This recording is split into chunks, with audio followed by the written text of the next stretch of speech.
Indiana Newsdesk is made possible in part by the following.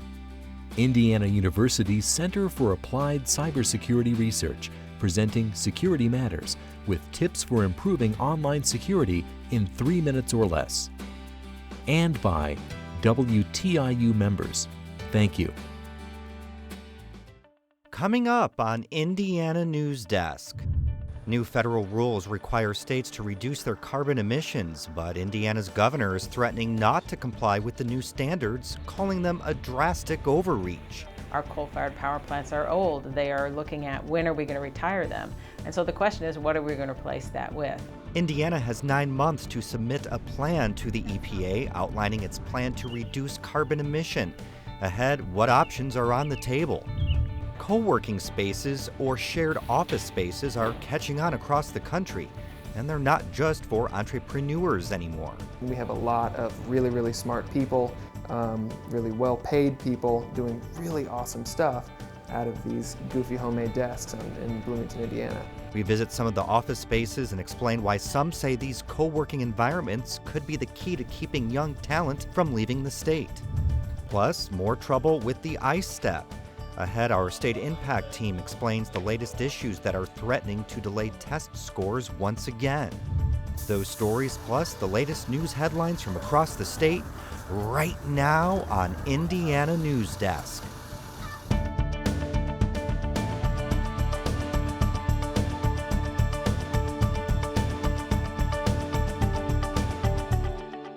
Welcome to Indiana Newsdesk. I'm Joe Wren.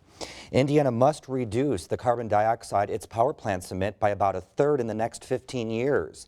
The mandate comes as part of a new Environmental Protection Agency rules President Obama announced this week. But this is one of those rare issues because of its magnitude, because of its scope, that if we don't get it right, we may not be able to reverse. And we may not be able to adapt sufficiently. There is such a thing as being too late when it comes to climate change. The rules require each state to put together a plan by September of next year that outlines how it will reach the new EPA goals. Gretchen Frazee explains how that could work.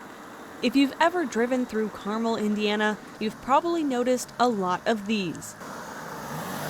Carmel has nearly 100 roundabouts, and each of them are estimated to save 25,000 gallons of gas each year. Of course, it depends on the roundabout as to how much fuel is saved, but it's a lot. Take 25,000 gallons of gasoline times $3 or $4, and it's tremendous savings just for the public, and a lot less carbon gets burned. Carmel Mayor Jim Brainerd is on the president's climate change task force and has pushed the city to reduce its carbon emissions by making it more walkable, creating a bike share program, and switching the street lights to LED. Brainerd says while these steps can be significant, the state is going to have to do a lot more if it's going to make a real dent in its carbon footprint. Power plants are the biggest contributor to carbon emissions, so the EPA is requiring states reduce the amount of carbon dioxide those power plants produce. In Indiana's case, it can choose from two options: either cut its total carbon emissions from power plants by 28% or cut the amount of carbon dioxide produced per megawatt hour by 38%. Earlier EPA regulations and the low price of natural gas have already caused utilities to decide they're going to shut down some of their coal-fired facilities, like this Indianapolis Power and Light power plant in Martinsville. Right next door, an entirely new plant is being built to replace it. That new plant will run on natural gas, which burns about half as much carbon dioxide as coal. This transition is already happening. I mean, the power sector across the country and here in Indiana is moving away from coal. There's no power company in Indiana that's planning to build a new coal-fired power plant. Our coal-fired power plants are old. They are looking at when are we going to retire them. And so the question is, what are we going to replace that with? Environmental groups say the replacement should be renewable energy. We need to require the utilities to generate more power from clean solar and wind power. Iowa today is already generating 25% of its energy from wind. Indiana, about 3 to 4%. The coal industry, though, is pushing for more investment in cleaner coal technology. Since 1970, the emissions from coal-fueled power plants have decreased tremendously. 85, 90% sulfur and nitrogen. Particulate matter in the same periods down 96%, while we're producing 170% more electricity from coal. Now, you cannot get the same energy, the same BTUs from windmills and the gentle breezes that provide the energy to make energy for them. Stevens says if the EPA gave the coal industry more time, it could adapt as it has in the past. But he says the EPA isn't giving them a chance. We feel as though this is an environmental agency within the administration of the federal government that's in essence trying to seize control of the power grid rather than implement the actual environmental regulations, and that they are attempting to impact one energy source much more than any other, and as a result are trying to do away with the most affordable and reliable source of energy that the state of Indiana has. The state could also opt for what's called a cap and trade program. That would allow Indiana to pay another state to reduce its carbon emissions more, and Indiana would get the credit. Right now, though, state officials are hoping the EPA's rules won't go into effect. Indiana and 14 other states are joining a lawsuit against the EPA, saying the rule is an overreach of historic proportion and goes far beyond what Congress authorized the agency to do. Utilities also argue the EPA rules will increase electricity rates. Ultimately, if the rule is determined to be legal, if the rule is determined to be something that makes sense, we're going to have to deal with that outcome. But I also think that Indiana customers should not be asked to pay for something that down the road the courts may decide was not done legally. Governor Pence says he's reviewing the EPA rules to determine if Indiana will comply. While the state decides what action it will take, Mayor Brainerd says cities and towns shouldn't sit by and wait. We can't do anything about what Governor Pence does. He's our elected governor. But what we can do in our cities and towns is to reduce the carbon output, make our cities more competitive. The EPA's new rule is complex. As we mentioned, state officials are still digesting what it all means. So to help us better understand the impacts of this rule, Ken Richards joins us. He's a professor of environmental economics and policy and adjunct professor of law. He's also worked with several national government organizations to help them develop their environmental policies. Thanks so much for being here. First of all, the EPA rule seems like it's going to bring about a lot of changes. Have we ever seen this before in the past, where such a new regulation can create a shift in the energy industry? Well, probably the closest analog we have, Joe, is the 1990 Clean Air Act amendments that substantially reduced sulfur dioxide emissions. That caused a tremendous shift, and it introduced a whole new approach to how we would regulate sulfur dioxide. You know, we just saw in that story about the cap and trade program. Is that a viable way to meet the EPA's needs? Well, the idea behind the cap and trade is that we have a lot of different types of emitters. We have a lot of different strategies for reducing emissions, and the cost for each of them is different. If we require everyone to make reductions, then we're going to have some low-cost emissions reductions and some high-cost emissions reductions. Cap and trade is just a way of allowing the low-cost emitters to do more than the high-cost emitters. It allows shifting the burden to where it's most cost-effective. Now, the EPA allows energy efficiency programs to help meet the new regulation, and the Indiana legislature recently voted to do away with Energizing Indiana, which was Indiana's version of that. Are there any new energy efficiency programs that the state could use to help with this as well? Certainly, there are all sorts of energy efficiency programs a state could adopt, everything from research to public information to actual new standards. The federal government is also contributing on this. So there are a lot of cooperative programs, building programs, appliance programs, and so on. And so there are many, many options, different tools the government can use for increasing energy efficiency. And some environmental groups say low-income neighborhoods bear the brunt of power plant pollution, so cleaning them up could benefit them. Utilities, of course, are saying that the rates are going to have to go up, which I think is on everyone's mind. Do you agree with those two? Both of them are correct. It's almost certain that the rates will have to go up. That doesn't mean that bills will go up. Because if we effectively deploy energy efficiency programs, then the actual total amount of energy reduced or consumed could be reduced. That means that the bill could be reduced.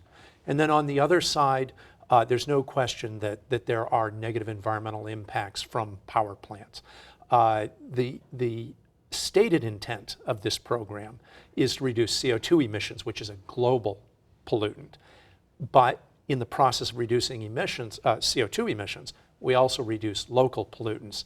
That should have some beneficial effects to low-income neighborhoods in the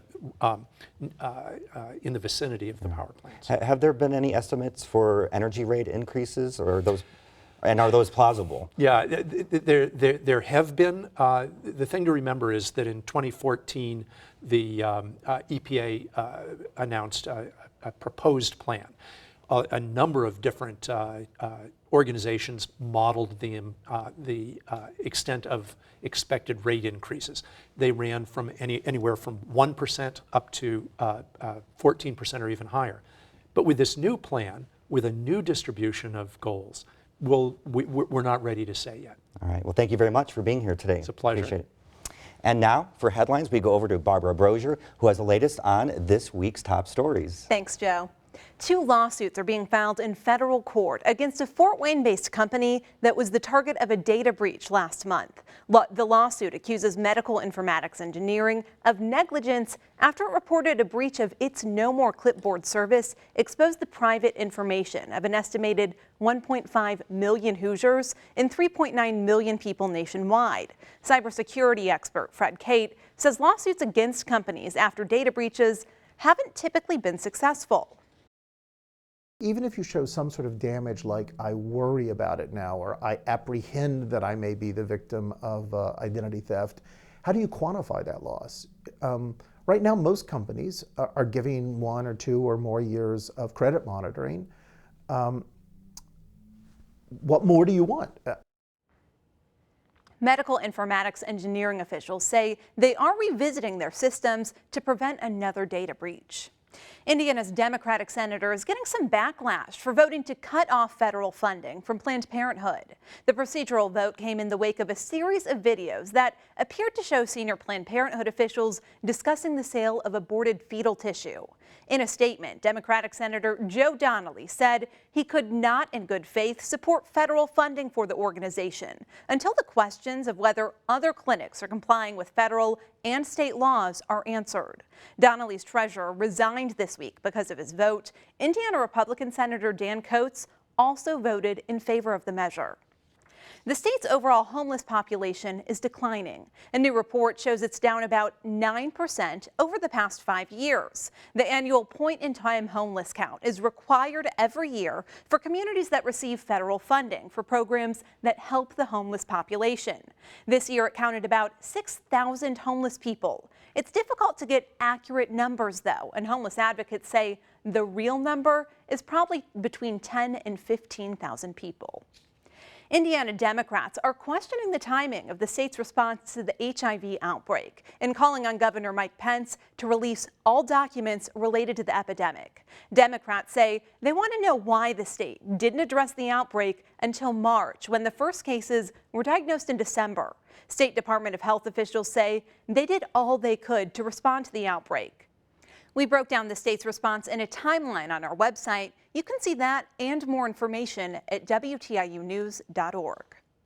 The Amtrak line from Indianapolis to Chicago is providing new amenities as part of its 2-year contract with the state. The Indiana Department of Transportation struck a deal with Amtrak and Iowa Pacific Holdings to operate the train 4 days per week. The Hoosier State Line was in danger of shutting down after congressional funding for the line ran out in 2013.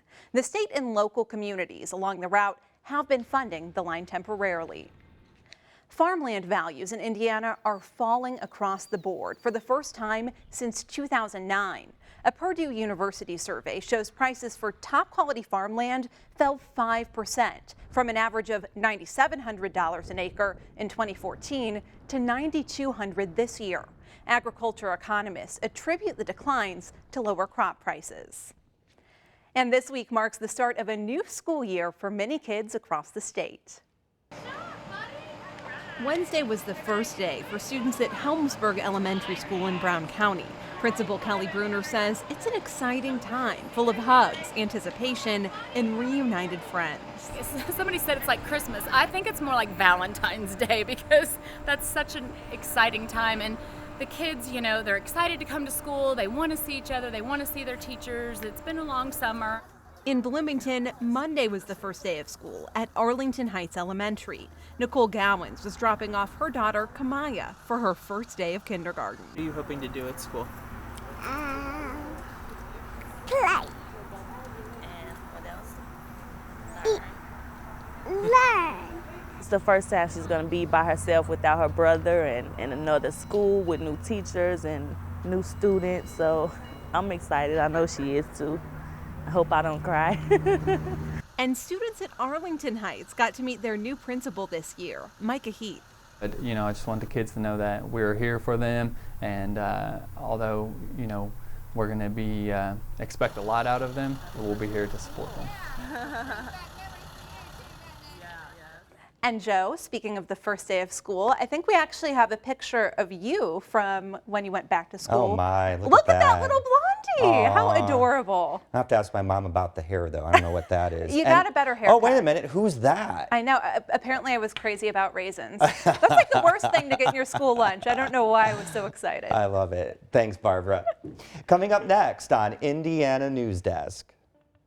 Students who took the state's standardized test last spring won't get their results until December. Our State Impact Education team explains what's causing the delay and what the State Board of Education is doing about it. And if you don't have a traditional job, where's your office? Can a rise in co-working spaces boost innovation? These stories and more right here on Indiana Newsdesk. Nature takes you places where you've never gone before. It's watching something that's actually happened. Nature sure draw me in the story. Just their power and their grace. You know, it was just so beautiful to watch them. The movement and just watching the body and watching the chase. Like this huge, lush, vibrant watercolor. James. There was such a shot of underneath watching these elephants swim in this deep water. I had no idea even they could swim like that. I saw that one monkey pulling on this one monkey's tail, and the monkey like, man, what you doing? What you doing? It's like the theater of the wild or something. 7 billion trillion animals living on one planet. It's like more colorful than than you think life can possibly be. Somewhere between the mystique and the beauty of it is reason enough to sit down and watch. That's life, and that's nature.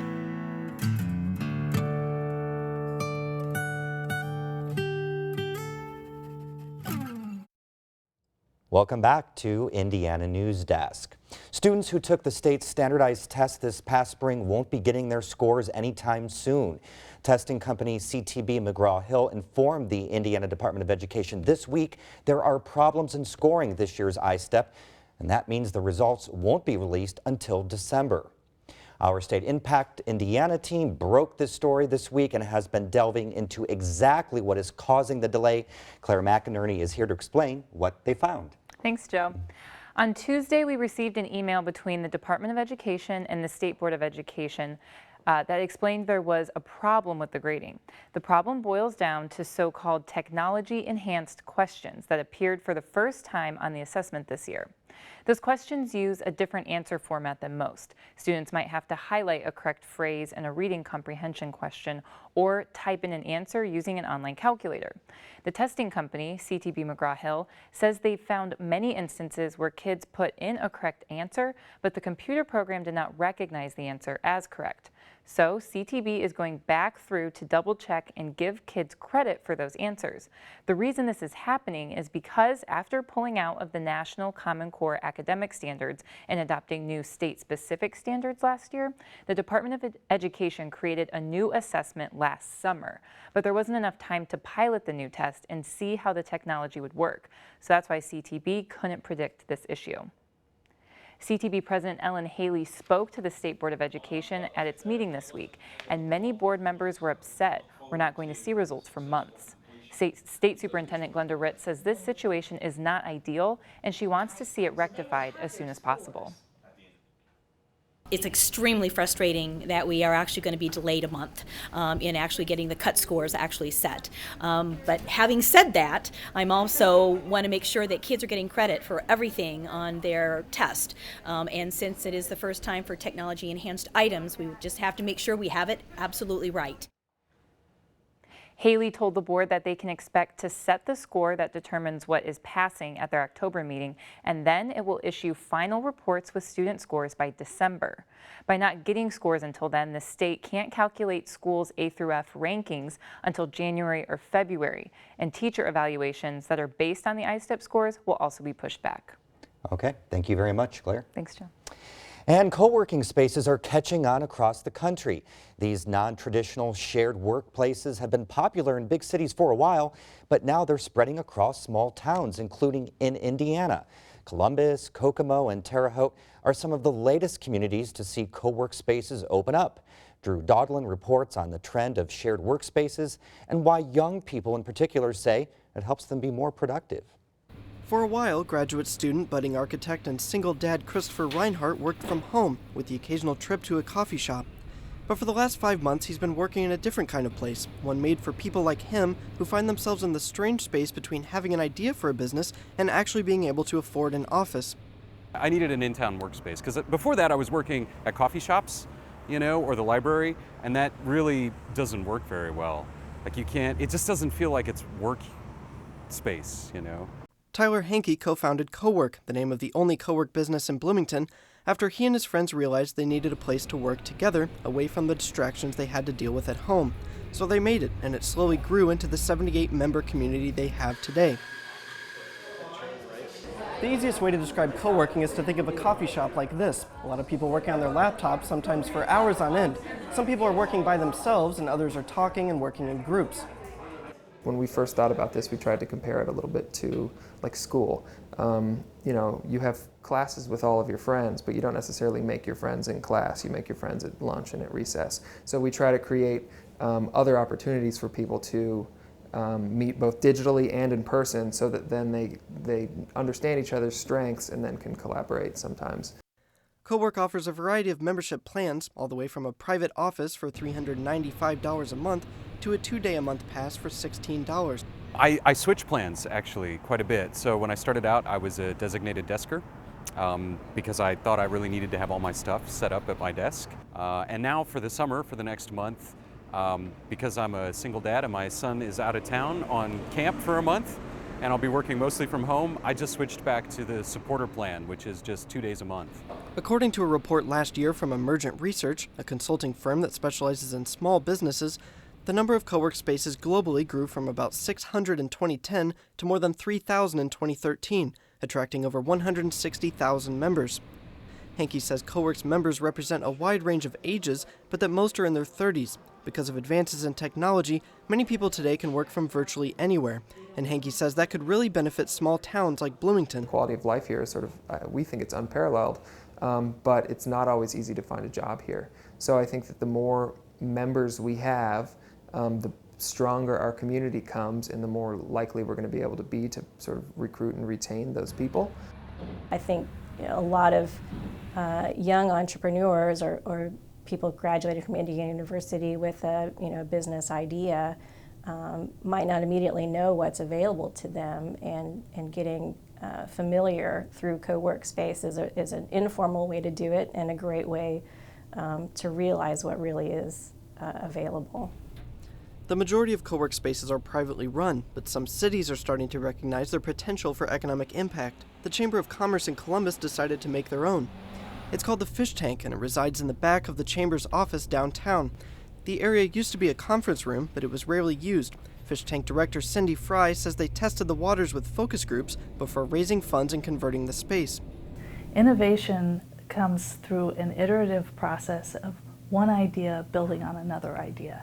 And when you have smart people working together in a space, they benefit because each brings something different to that puzzle. With only a handful of members, the Fish Tank is just getting started, but Fry says it's a perfect fit for Columbus, a town full of engineers and freelancers, some of them looking to kickstart their careers together. And think of the championship game of your favorite sporting event, the Super Bowl, the final game of the World Series. The pressure is on as months of practice come down to a single game. The Drum Corps International competition in Indianapolis this weekend is much like that. Sarah Whitmire explains.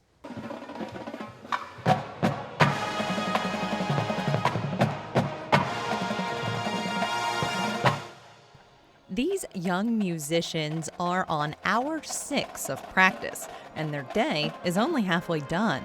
We've been working very hard for the last 6 months, to be honest, but then we've been going to 9-to-9s and every day since May 9th.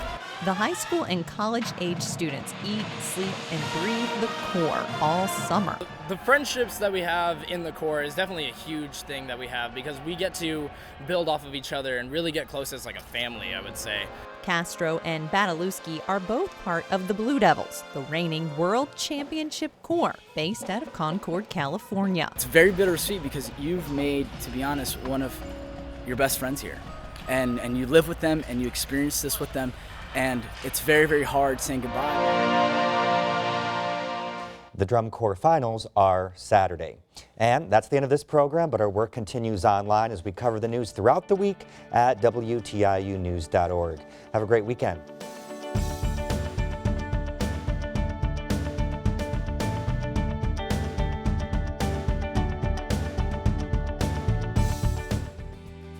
Indiana Newsdesk is made possible in part by the following: Indiana University's Center for Applied Cybersecurity Research, presenting Security Matters with tips for improving online security in 3 minutes or less.